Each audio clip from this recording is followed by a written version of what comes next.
There we go. Welcome one and all to this session of Chips and Grits. Glad to have you, and welcome to those who view this online later. For those of you just joining us, Ken signed in briefly from New York, where he's enjoying time with the family. So he and Kathy aren't going to join us today, but wanted to know that they were thinking of us. So topic today is for those that went to the symposium, what did we learn and what do we want to pass on to other people? So who wants to get started? Well, I already started, so I guess I'll pick up. But for those that just joined, again, the most beneficial part for me was the intimate critique. Like I said earlier, I was a little reluctant to have my work critiqued by other people, but it was well worth it. And if anybody ever wants to have their work critiqued, take advantage of the intimate critique. It's other woodturners, most of them professionals of some kind. But I was fortunate enough to run into Jim Rogers, who is he teaches at a school or something in excuse me, in Northern California. He's written a couple of books on wood turning and specifically segmenting, and he happened to be in one of the sessions I was in, and I got him to critique my work, and then I got a guy named Russ Braun from the segmented Woodturners side of the house to also critique my work. So I had, and Kurt Theobald did as well. So they were had good suggestions, good comments. They were somewhat complimentary, but they were honest and but gentle in their assessments and critiques. So again, if anybody ever wants to have their work looked at, don't hesitate to use the intimate critique portion of the show. Oh, and the other thing I learned is don't ask Jerry about what he did in the military. You might disappear. David, what kind of comments did you get from in your critique that you felt were really helpful? There was one piece that was maple, and you could see the joint, the horizontal joints. And I thought I was doing a great job of sanding the pieces, my rings, just by running them through the the disc sander. But they made the suggestion that even if you do that, also when you mount it on the lathe and start gluing the rings up, glue or sand it on the lathe too. You'll get a better parallel piece on the lathe. So the last couple I did, I've done that, and I'm happy with the results. And the other was to make the bottom in such a way that the piece appears to float, especially on vases and pots, something like that, and on bowls too, to some degree, but depending on the shape of the bowl. And like I mentioned before you guys got on, the rest of you got on, my example that I look at is Larry O'Brien's pieces, and he does a super job, in my opinion, on the bottoms of the bowls, and that's kind of what I'm trying to emulate. Thank you. David, how many critiques did you get from other people? 3. I had one scheduled with Kurt Theobald, he had a booth there. He teaches, and he has he's got pieces in the Smithsonian, I think. And then, like I said, I heard Jim Rogers' voice behind me when I was coming out of one of the segmented meetings, and I got him to do the critique. And then while he and I were talking, Russ Braun, I'm not sure what he is with the segmented side of the wood turning, but he walked up and he also offered his critique on there. So it was great. I had one scheduled and ended up getting 3. So I was very happy with that. And there was just an interesting side note. The person that walked me to the table to put my pieces out also happened to be a segmenter, and he had an incredibly intricate piece, one with the portholes. If you're familiar with that, it's literally a hole in the piece. It's got a picture mounted behind it. Very, very detailed, very good work. But the shape of the piece was to be blunt, was horrible.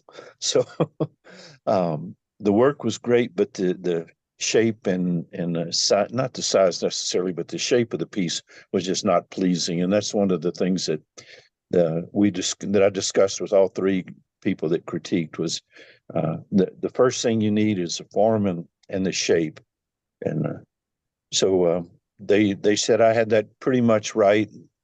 Minor suggestions, but other than that, it was very worthwhile. Did any of them disagree with each other, even though they weren't there at the same time, give you opposite advice? You know, I don't think a single one of them repeated what anybody else had said. They all had totally different viewpoints on it. For instance, Jim Rogers looked at one that had a feature ring on it, and he said, "Step back and look at it and tell me what you see." And I stepped back and I said, "To me, the form is perfect." He says, "I don't see the shape. I don't see the form. I see that feature ring." And he said, in his opinion, that feature ring is one ring too high. It needs to be lower. And I looked at it and thought, he's crazy. Oh, damn, he's right. So that was the most serious critique. The other things were just simple things, be it especially with the gluing and the sanding, but not a one of them repeated what anybody else had said. Dave, how close was that your feature ring to the golden mean? It was probably less than a half an inch too high on the piece. And after Jim pointed it out, to me it was obvious. When I brought it home, I showed it to my wife and said, what do you see? And she said, "It's perfect." I said, "Don't you think the feature ring is a little bit too high?" She said, "Maybe." So, yeah, it was just enough to your eye could catch it and see that something wasn't quite right with that. So the whole point was the form has to be perfect. And that was the other thing. I spoke with Lloyd Johnson that wrote the software Woodturner Pro, and he showed me some tips that I had not known before about the product, especially on using the golden mean. There's a way to turn it on, turn it off, reverse it so that you can judge how far from the bottom or how far from the top, and left and right and what have you. So that was worthwhile too. I saw him there. I didn't get a chance to talk to him then. Yeah, he's an interesting guy. Has absolutely no plans on discounting or updating the software. So it is what it is. Yeah, he said when he goes, it goes. Well, I mentioned to him the possibility of him selling the product, and I don't want my wife to hear that I'm thinking about buying a software product or starting another business, but the thought crossed my mind because I still have contacts with the guys I worked with as programmers, and it's possible that if I was interested enough and he was willing to sell it, I would buy it and then update the product. But I don't hold your breath on that. I don't think that's going to happen. Yeah. I wonder if that segmenting chapter of AAW get together and do something like that. Possibly, that's another point that I learned there at the show. Someone mentioned that there were 17,700 members of AAW internationally. But when I went to the segmented session, I found out that worldwide there's only 500 members of the segmented Woodturners group. So I guess there's Pretty small representation. Yeah. So not many of us do it, and I guess there's people as crazy as I am for doing it, but hey. Is what it is. Yep. All right, that's about the end of my report. Thank you, sir. Who wants to be next? I watched the video of an individual, I don't remember his name, who did the segmenting. And it was very interesting. He said that he kept emphasizing the whole time that there was more than one way to do things. But the one thing that he did say was the Segway. He asked how many people had used the Easy Ride or whatever it's called.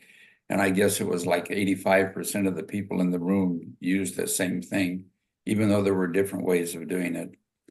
And he said the same thing. Once you put a ring on, sand it before you put another ring on.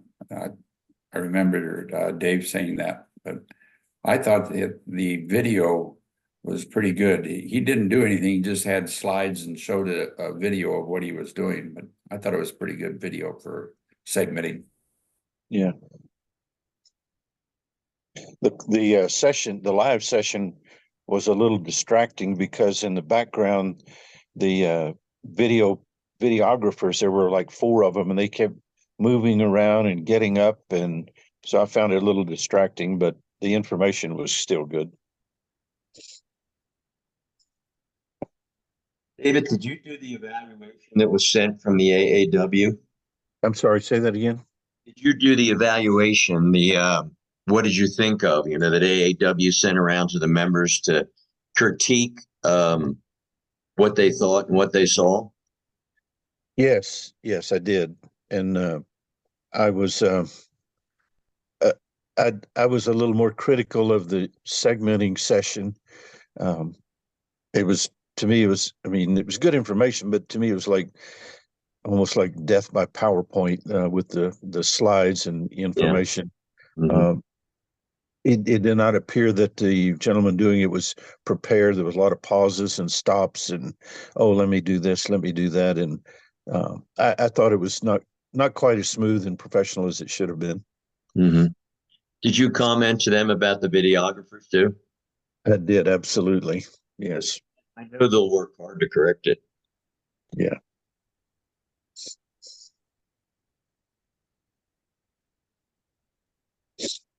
What else somebody have to share? Well, a couple things that came to mind for me were, as many of you know, I got there a day early, and I had the opportunity to see how the whole procedure goes together and how well AAW made this effort as far as getting product, or not product, but their equipment on the scene, how they setting it up, how many volunteers are involved in doing what gets done there. It's amazing. The other thing that really impressed me was the generosity of Powermatic, how much they had donated, or the equipment that they let the people use, and then of course they sell it, but still to get it there, to have their people there to set it up, really impressed with all of the background stuff that goes on. I would recommend that if anyone's going to go to an AAW symposium in the future, to get there a day early, to volunteer to help and see how that all goes together. It's most impressive. All of those monitors that you saw in all of the demonstrations, they all come and they unpack them and they hang them on these racks that they have built. Put them back in the box, ship them back. I think there was like 8 of them in a crate, 6 or 8 of them. They had 3 crates of them. The other thing was that we got to see the rooms that they had for the cameras and how efficient they were with having one thing like that they could dial in and really get either over the demonstrator's shoulder or in front of them. I thought they were most impressive as well, to the point where maybe down the road, I think we'll try and consider building one of those for our group as well. I think it would be very helpful and would improve the quality of our recordings. Something else I was going to say, but it's lost, gone somewhere. Second thing to go. You know how that is, right? Oh, I thought the facility up there was, thought or not that that's anything that we learned, but I thought that the facility was great and it was used well. The other thing I guess came back to me was I've had my Powermatic lathe now for about a year and a half, and I have never moved the headstock down to the end of the lathe and turned off the tail end of the lathe. And saw that being done there and thought to myself, why didn't I think about this? Why didn't I do that before?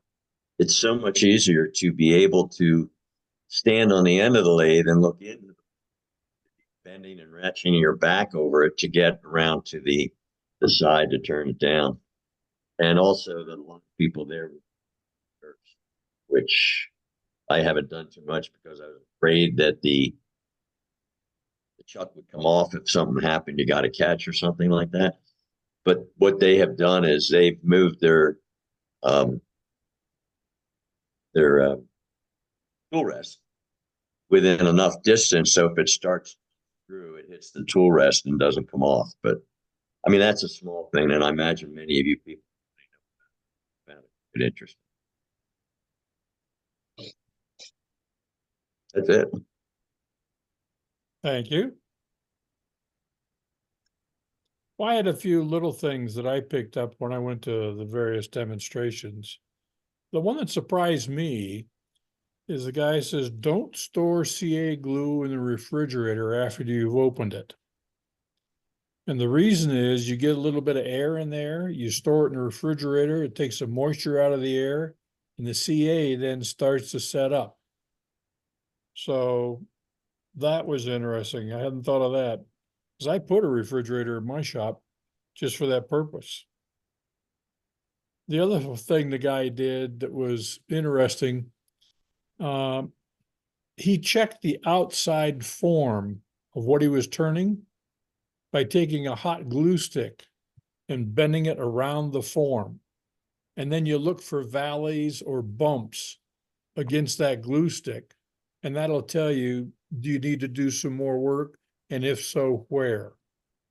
So that was kind of a neat thing that That was a cool.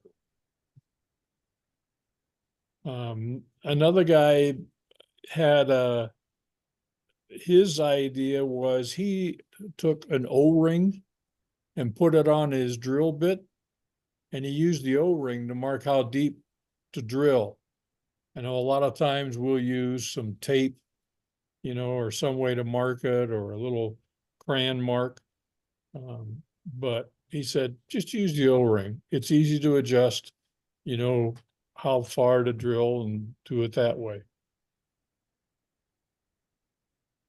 And the other thing that I never thought of, but once he explained it, it became obvious. When you're doing a finish cut, we all talk about doing the dance at the lathe, but he said there's one other thing you need to consider. You need to figure out where you're going to end up, where you're going to start, then take a deep breath, and then slowly exhale as you make that one smooth cut. Because if you take a cut and you breathe in and out, your tool will move and wiggle a little bit because of what your body's doing. So that was something I had never considered doing in terms of how to improve the finish on the piece. So I don't seem to have a problem with that, because when I start my cut, I'm so nervous, I'm holding my breath the whole time. So it's not a big deal. that works too.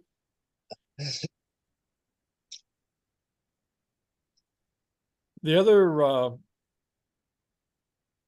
thing that I picked up, I'm not sure I'm going to do, but one of the guys highly touted a Hydrocoat Resist Stain Plus for a lacquer.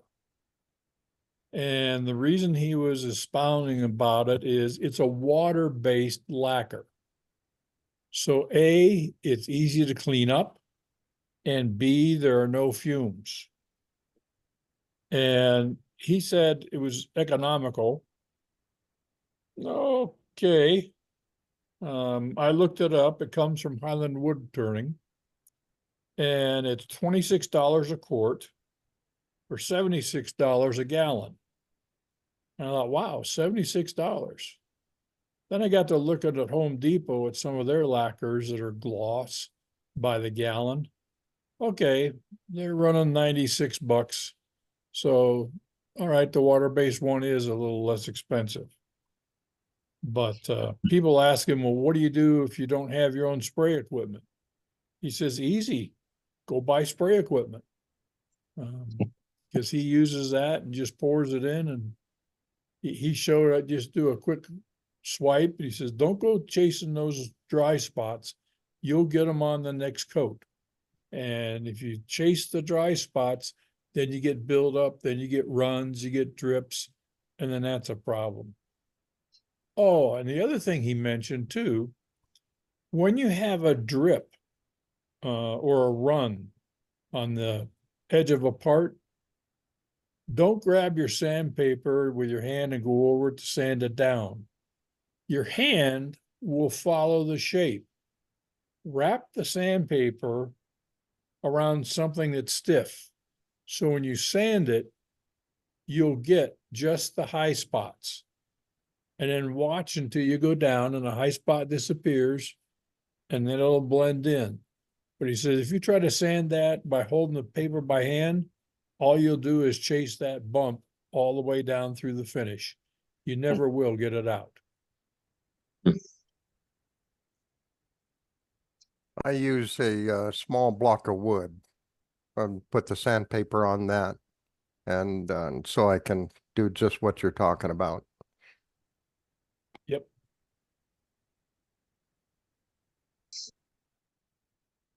What else? Well, I just wanted to say something. As you know, I didn't go to the symposium, but I would be very interested if somebody would, in this group, would loan me their booklet. I'd just like to look through it, just kind of take a gander at what was offered, and and look at it. So if somebody wouldn't mind loaning that for a little while, a couple days or something, and then I'll give it back. So somebody would do that for me, I would appreciate it. In answer You're to welcome. that, in answer You're to welcome. that, Mark, Dave Madden had brought a book for us that will be in our library at the club that you can check out from there and keep for a month if you want. But we will have one available to all the members. Was it one of the booklets that you received at the symposium? Is that what you're talking about? Yes, it is.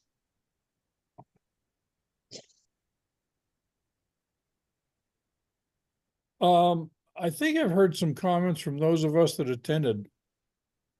The book this time, I thought was a little better done in terms of sticking to what they presented and having some pretty good details versus some of those we've attended in the past.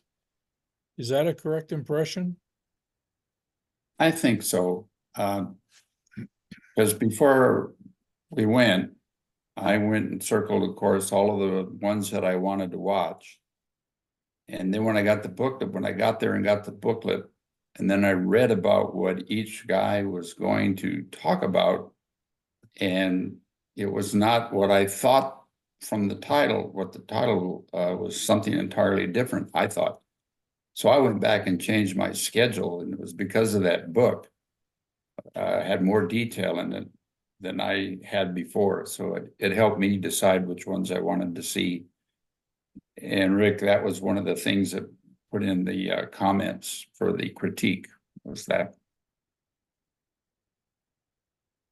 Well, that's helpful because they listen. Doesn't fall on deaf ears. Dave, you're with us. Yes, What's I am, that? kind of. Yeah. They do review all those comments, don't they, and make corrections accordingly? We have a meeting on those comments on the 25th. Okay. We actually have different sets of comments, and they're all being compiled, and we have a meeting dedicated to those comments, all of those comments on the 25th. So Uh-huh. yes. We also will be reviewing and definitely improving the process for evaluating the demonstrators during and after the demonstrator, during and after each demonstration, because we didn't feel that went very well at all. Is that the segmenting one, Dave? No, all of them. Oh. The game plan, and I didn't like it in the beginning, but the game plan was to lay a evaluation form on everybody's seat, and then have each individual fill out a critique and drop it in the basket outside the door. Well, you saw how that went. Basically all it did was trash up the room because a lot of people didn't use them. The forms ended up on the floor. There was just a lot of extra effort in that process, and I don't think it really produced any more than you would usually get on an evaluation form. But we'll find out. We'll know more about it in a couple of weeks. Those forms are all being put into a scanner and scanning the check boxes and compiling the data, and then another person or people will be taking the handwritten comments and incorporating them. So we'll have a chance to look at it all pretty soon.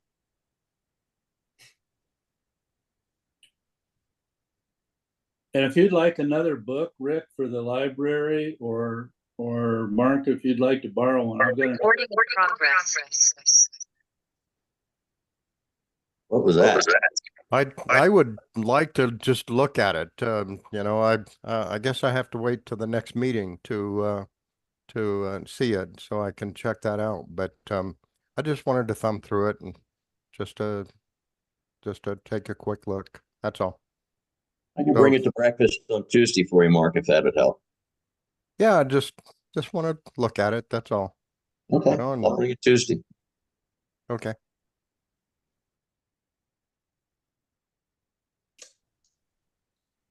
It out so I don't forget it.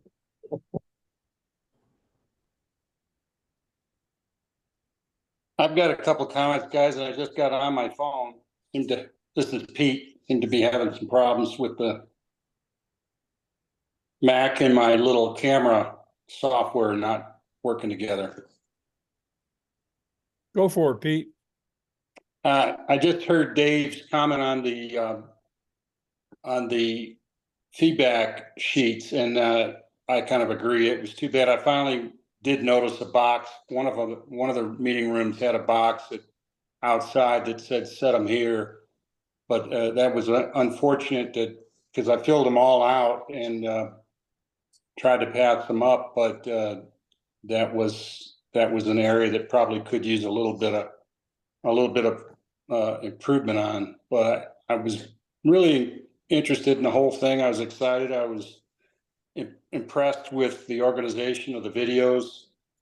When I downloaded one of the videos after, I noticed that it was probably not as good as, sitting in person, because you could kind of see a little bit, you could hear a little more background noise. But the in-person was fabulous. I thought the two different sets of projection screens or monitors was very helpful when the crowd was large and you could sit in the back. I was just real impressed. But I think, as David mentioned, there was one or two that, and I think it was Alan Moitka who did the segment. Yeah, and he had a few PowerPoints in there, and I thought that was a little bit not as interesting to see a PowerPoint as it was to see some of the live turnings, like Dirk that did that, and then the lady from Houston that did the finials. You could see it's fun to see them make mistakes. I mean, Dirk said he was going to use the skew and show us how to do it, and he had he immediately had 2 or 3 catches. He goes, okay, I guess I'm going to switch over to my spindle gouge. He says, I'm just not into it today. So I appreciated seeing these pros duff the ball like you see on TV golf. It's so there's hope for the rest of us. But Moike did have an interesting thing on the beads of courage, and he and his team, I think out of Colorado, treated it more like a production line, and he talked about how he really kind of combined the lathe and the table saw together to make these bowls out of a board. I mean, these bowls for the bead of courage out of a board, and then of course the lid was from a board or segmented as well. So I was intrigued with that. If folks don't always have a lot of 6-inch or 8-inch diameter wood sitting around, they can turn a bowl with. They could use it with a 1-inch thick board and go from there, 3/4 inch. So, but it was good. I enjoyed the whole session. There was another fella at the end on Sunday that I had actually changed my flight after watching him. That was I think his name is Raleigh, and his presentation really was slow to start. He was on Sunday morning. He was doing some pretty fancy hollowing. He used this particular hollowing tool that looked like a finger joint, a knuckle joint on the end, kind of an articulated 1/2-inch length, and then could grab around corners as opposed to using what this other lady used, an Allen wrench, to come around. He had a slow start. I ended up just walking out and was disappointed. But it's funny, on the train ride back, I rode with the sales rep from Robust, and he was saying that he thought, he saw some stuff Raleigh did too, and he said he was really struggling with jet lag because he came in from Australia or New Zealand, and he said he watched him too. And he said he could just see he was pretty tired. He probably should have done what Rick did and get there a day or two early and gotten through that. But this guy said he's a real pro. I mean, he's really a talented turner. So I ended up leaving early. But overall, I was impressed with the train system getting us around. Although Bruce did take us kind of on a downtown tour for that Italian restaurant. And Steve's foot was so bad, I thought we were going to have to pick him up and carry him to the restaurant from the train station. But yeah, it was fun. I enjoyed traveling there with you guys and hanging out there. It's good to have you, Pete.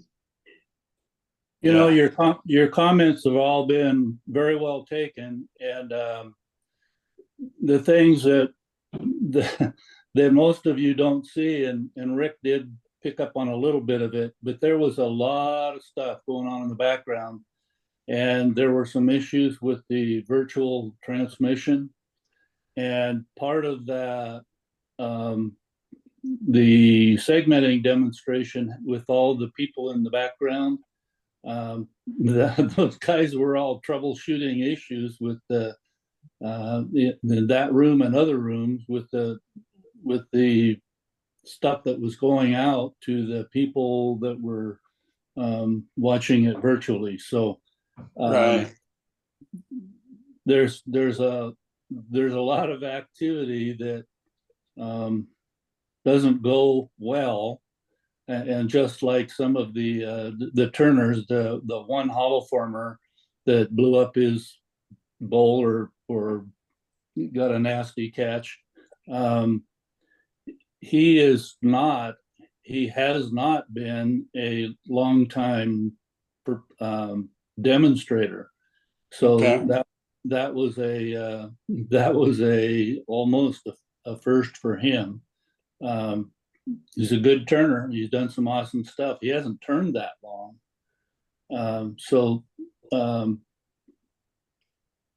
A lot of those things, and about Raleigh Monroe, that tool that he was using, he is a tool maker by trade. He's a wood turner because I guess started as a hobby probably mostly, but he's a tool maker, and that tool has been sold in the United States. And you guys have probably all seen it where you've gone to Oregon. If you recall, Sinner having a demonstration or a table at the symposiums. Sinner has sold that Monroe 2 tool for years. This is probably one of the first times that he's actually shown that himself in the United States. So, and Raleigh sat at our table, sat next to me at the banquet, and had quite a chat with him just about his methodology and his life and so on. And yes, he's from New Zealand, and by Sunday he had to be 99.5% shot. Yeah. So in his defense, and I think any of us can relate to that if you understand it, but most people don't. And that's, a lot of the comments we get on our on the comment sheets, which we appreciate. I mean, they're all very helpful. And in fact, that's part of the reason that the Sunday sessions get over at noon. They used to go all day Sunday. Used to go like till 3 o'clock, I think, on Sunday. So those sessions have been cut short. They've tried to encourage everybody. AAW has tried to encourage people to pack up and get out of there early, and that caused a commotion this time because a lot of people go to the last demonstration on Sunday and then expect to go find the vendors all fully open and fully in business. And those guys are just like the rest of us. We want to get the hell out of there and get home.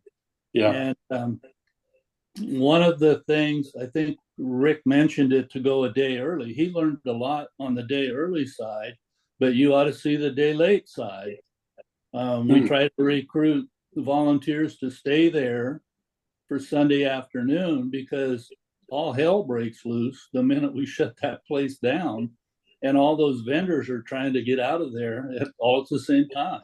So it's a major challenge, and if you guys want to really get down to nitty gritty, let's do one in Arizona, and you'll all see it firsthand. I think the other thing I was impressed, and I'd have to give it a 10, was the app, the phone app for setting up your calendar, designating the rotations that you wanted to see, including backups. It was plus all the background information that you could link that was linked on that. So now that's your opinion, Pete. And my opinion of that this year, it caused us in the volunteer area a lot of grief because it had a little glitch, as you might have noted, and it caused a hell of a lot of confusion. And part of my frustration with that was I talked to you guys about it, several weeks, 6 weeks, 5 weeks in advance, expecting that to be available to all of you and to us right then, within a month before the symposium. And we didn't really get access to it until very close to symposium time. And there was a little glitch in it. And Pete, if you were using it, you probably looked up a certain person, a certain demonstrator, and saw the comments. I can't remember exactly what it was, but something to the effect of multiple places. his demonstrations in multiple places or something to that effect. Well, that was a problem. That should not have been in, that should not have stated like that. It should have told you where he was. Anyway, the guy that did that was also very, very involved with the virtual streaming. And those guys were very, very busy. There's a lot of things that go into that at the last minute, out of our control. And trying to get control of something that's out of your control is a challenge.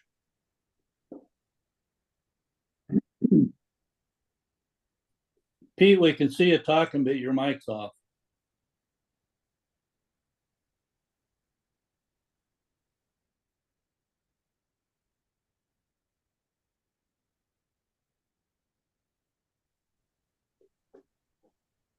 Bruce, can you muting? Let me see. No, I don't, I can ask him to unmute.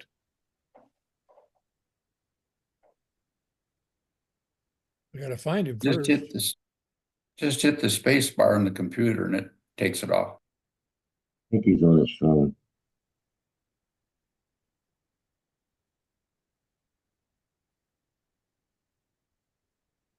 I sent you guys a message in chat about my experience.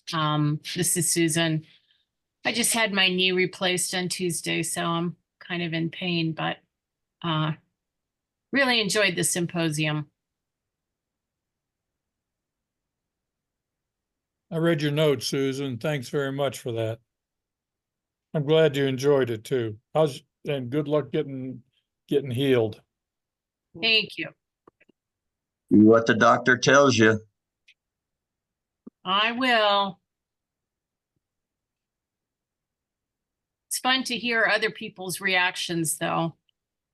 I must admit, I filled out one of those forms for the evaluations in the first session, and then after that, it was so rushed. You know, I didn't see them on the seats, or they just kind of got lost, those evaluation forms. Yeah, I don't think it was ever explained what to do or how or where to drop them off. I finally found the chairs if you went out the right door in the middle of the aisle. But you're right, I think that could have improved. That was hashed up at the last minute, the way we did it, and it definitely was not good. And we changed in the middle of the stream after about, I think, 2 rotations. Somebody came to the volunteer booth and said, don't know where to drop off these forms. And I said, there should be a basket on a chair right outside the room. And he said, well, that's for the new forms. Where do you drop off the completed ones? So I went down and looked at it, and sure enough, the sign said, demonstrator evaluation forms here, and an arrow pointing down to the basket.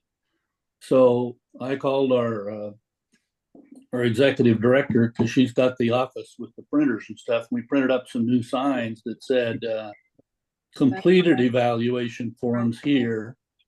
And then people started putting them in the basket. So that was a glitch on the AAW's part. We blew it, and we tried to fix it as soon as possible, but it was confusing. And the other part of that is a lot of people said, when I'm in the room, I'm supposed to write my room number on the evaluation form, and I don't know what room I'm in once I get in there. So next year we will have a sign up front that says you are in room 145 or whatever. Trials and tribulations of a large event, and especially when you're doing it with all volunteer help, because there's just a lot that goes on all year long, and I think we find out that you can't get it all right.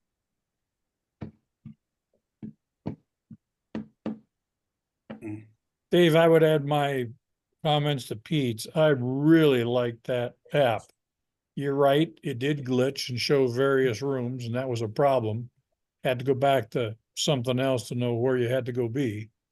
But in general, the ability to set your own schedule and pull it up and know, okay, here's the first one I want to go see. If I don't like that, I'm going to duck out and go to this one. I mean, that was a sweet thing to have available. Yes. Speaking for a non-tech, non-geek, I thought it was very user-friendly. I got a lot of use out of it.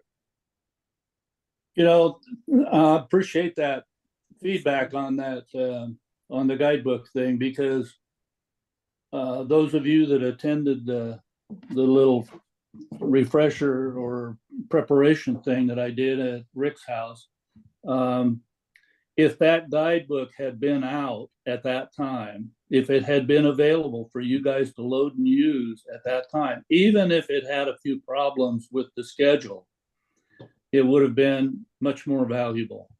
The person that puts that together wanted to wait until he had the schedule completely firmed up. And you got to bear in mind, all these professionals sometimes aren't really easy to work with. And we had at least three. We had the Japanese, the Israeli adversary, and Raleigh Monroe. We're all coming from across the pond, and we didn't even know if Ellie was going to be able to get out of the Jerusalem airport. Like a week before, there was a bombing or something, and they closed the airport down completely. So there were a lot of things going on behind the scenes that affected all of the things that we're talking about. And when you go to these kind of large events, there's just things that feel like frustrations, and they should be. You paid your money, and you expect something when you get there, and if it's not up to your expectation, then that's understandable. But and I'm not making excuses, but there was just a lot that happened that probably would surprise you and make you stay up a couple extra nights, losing sleep, just trying to figure out how to fix it. Yeah, fortunately, most of that stuff wasn't obvious to those of us that attended. Yeah, and you have no idea the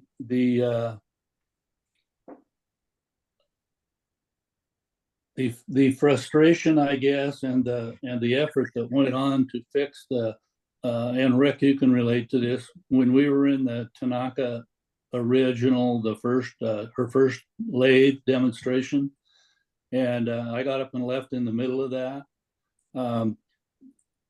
There were people lined up on the side, both side walls, blocking exits. The back of the room was standing room, elbow to elbow, and we scrambled to figure out what to do about that.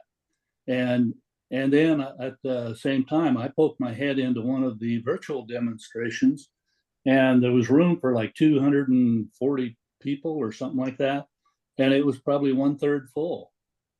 It was a real sparse population in that, because we have encouraged people, as I encourage a lot of you, if they're going to show that virtually, then don't waste your symposium time and wait and watch it at home. Well, a lot of people got that advice and stayed away from some of those virtual meetings. Right. Yep. So we've got to evaluate that. And if you can consider, if we put a headliner in a little room, let's say next year, then we could get a lot of static over that. If people decided that they wanted to see whomever, a Glenn Lucas or a Stuart Batty, then we would get a lot of static, because why did we put a headliner Turner in a dinky room? Right. Another interesting thing for those of you that saw Aiko,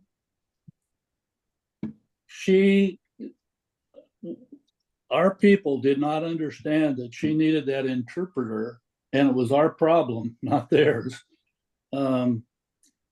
Until, I don't know, just a few weeks before the symposium. The people that had recommended her to the AAW did not consider the fact that she did not speak English. And for those of you that saw her demonstration, you know how difficult that was, and you can imagine it for our boom operators and our technology folks. It was a difficult time. Okay, anybody else have anything that they want to share with about tips and stuff that they picked up? Recording in progress. See,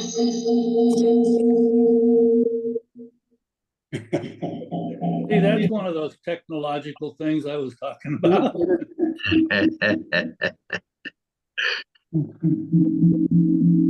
You have aliens in that room, Pete? Pete, you're signed on twice. I do. Okay, can you hear me now? Yes. Yes. Yeah, only once. You know, I always tease people, especially engineers that have tech problems. So, you know, I guess the gig's on me today. But one of the other things I was going to mention to you guys is that I saw I had seen a video earlier with the owner of Robust talking about tool rests and how he uses a hard to steel bar on the tool rest so that it slides easier and gives you a better tool control. He also talked about how the base of the tool rest under the bar is machined so your thumb can slide along without the bumps of a cast iron that you'd have on the Powermatic. So I was intrigued by that, and I was almost ready to go buy those. And then I noticed a vendor in the symposium was selling some of those. Might have been the Stuart Batty booth, but and then in one of the videos with Kirk DeHer, he said, "I don't really like those tool rests," and he mentioned it in his demo. He says, "I don't like them because," he says, "I think they move too much." He said, "I find the cast iron to be a little bit more dampening effect for vibration." So, and then I was back into the vendor session, and I noticed that one of the companies that were right in front that sold all the separate tools, I can't remember, it was B&W or somebody, two words, two letters, BD or something like that, but they were selling the bars by themselves. And I said, how do you get somebody to weld this to the base of a Powermatic tool rest? He goes, "No," he says, "you just put J and B weld, liquid weld on there, and it'll hold it." And I said, "You know, that, I don't know, that just doesn't sound like it's gonna stay." Help me here. It's a little bit more difficult than meets the eye. I make my own tool rests, and I've made tool rests probably for some of you. That hardened steel bar on the top, if you get one that's hardened, you can't weld it to standard steel very easily. And you take the temper out of it anyway. So then instead of having a nice, shiny, slippery steel bar that your tools slide across real easily, they slide until they hit that heat spot, and then they kind of hang up for a minute. Okay. For a second. So there's a little bit more to it than meets the eye. And the JB weld was put on the, and I believe it was Robust that discovered that. When I make mine, I only weld them on the back. So there's no little weld spot. And you don't weld it all the way across. You weld it in 3 to 5 spots, depending on how long the tool rest is. Yeah, tack it. Yeah. And then Robust discovered that people didn't think they were welded well, so they went back and filled the front, or the side where you're looking at when you got it in the tool on the banjo. They filled that with epoxy, JB weld, and made it look pretty, and everybody thought that it was welded pretty on the front. So they sold more, and it's a catch-22 thing. And those bars, you can go down to industrial metals in Phoenix and get tool steel, which is what that is, and you can weld it before you heat treat it, and then if you feel you need the heat treating, you can still do that. I find that, frankly, I like the cast iron, and I also like them with the high-speed steel, tool steel, as that little bar on top that you're speaking of. And I like both of them, understanding that they both will nick up because they're not as hard as your bowl gouge, for instance. Right. And the way I look at it, I can fix that tool rest. I can fix that soft, cheap, whatever brand Cast iron. cast iron. I can fix that very, very easily. Right. And if I have a hardened steel bar on there and get a catch or do something wrong, or have my skew up on an edge or on a corner and have some problem with it, then it's not going to hurt the tool rest, but it isn't going to help my lathe, and it isn't going to help my tool. Ouch. So I can fix that tool rest very easily, no matter what happens to it. And Rick's seen some recently that I've made, and I do something completely different than the robust. I don't like the robust at all, except I like having one like that, a similar one, for certain issues on the lathe. When you're turning for certain things, that real shallow, thin rest works really good. I like a real cupped one that I can lay my hand in and follow all the way across the tool rest. So that's the way I make most of mine. Gotcha. Anybody else have anything they want to share? Yeah, Bruce, when you mentioned the O-ring, Yeah, on the drill bit, for those of you that have made your own little caliper, your little thickness gauges, the little O-ring on those bars works very well also to set the depth of your thickness of your bowl or your hollow form or whatever. So the little thin O-ring on there, because they're easily adjustable, but when you put them in place, they stay put. thank you. Hadn't thought of it for that.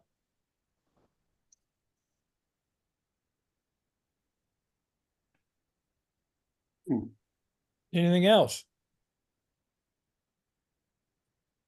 Pete, you wiped out earlier when you were making some comments. If you could basically send me an email with any of your issues or thoughts. Okay. We're in the market to make this perfect, and we never will. But it's comments that you guys see and you guys have found that can improve it going forward. Okay, we'll do.